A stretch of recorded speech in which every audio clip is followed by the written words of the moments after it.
রোজার মাস আসার পর থেকে যে অনেকগুলো দেশে কিন্তু নিত্যপণ্যের দামগুলো কমে যায়, কিন্তু বর্তমানে বাংলাদেশে সেটা প্রেক্ষাপট উল্টা।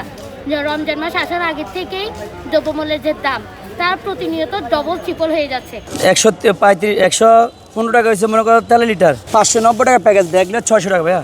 আর ডাইল হয়েছে মনে করেন যে 60 টাকা 70 টাকা, আর চিনি হয়েছে মনে করেন 80 টাকা, খেজুর হয়েছে হাফ কেজি 80 টাকা, 16-60 টাকা। জগন্নাথ বিশ্ববিদ্যালয়ে আমরা জানি সংকটের শেষ নেই। দর্শক উদ্যোগ থেকে টিসিবি পণ্য যে দেওয়া হচ্ছে এটা অবশ্যই একটা ভালো উদ্যোগ, যেহেতু হচ্ছে আমাদের বিশ্ববিদ্যালয়ে অনেক সীমাবদ্ধ আছে, আমাদের হল নাই, আমাদের ভাই বোনদেরকে হচ্ছে মেসে থাকতে হচ্ছে, তো ওনার জন্য এটা অনেকটা প্রেশার।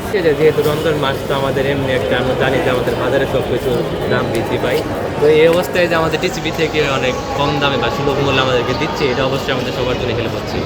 আর আমরা এমনও দেখতে পাচ্ছি যে নিত্য প্রয়োজনীয় দাম অনেক বেশি, বাজার মূল্য অনেক বেশি, মানুষ হচ্ছে রমজান আসলে হচ্ছে হাহাকার শুরু হয়ে যায়। তো সেই ক্ষেত্রে এই যে অসহায়দের জন্য যে এই প্রকল্পটি এটা অনেক ভালো। যারা হলে থাকে তাদের জন্য অনেক ভালো হয়েছে, কারণ আমাদের সবাই একটা ফিক্স বাজেট থাকে, আমাদের টিউশন থাকে, প্লাস পড়াশোনার খরচ থাকে, সেই জন্য যদি আমরা একটা বাজেট ফ্রেন্ডলি দামে সব কিছু পেয়ে থাকি তাহলে আমাদের জন্য অনেক ভালো হয়।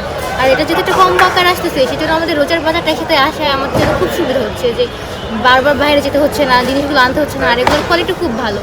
যেমন একটা সয়াবিন তেল, একটা রাইস ব্রেন অয়েল দিচ্ছে, এটা আমাদের জন্য খুবই ভালো। টিসিবি থেকে আমরা যেন স্টুডেন্টরা স্বল্প মূল্যে নিতে পারি, অনেক প্রশংসনীয় একটা উদ্যোগ। আমিও এখানে নতুন, এবছরই দেখছি, এর আগে দেওয়া হতো কিনা আমার সঠিক জানা নেই।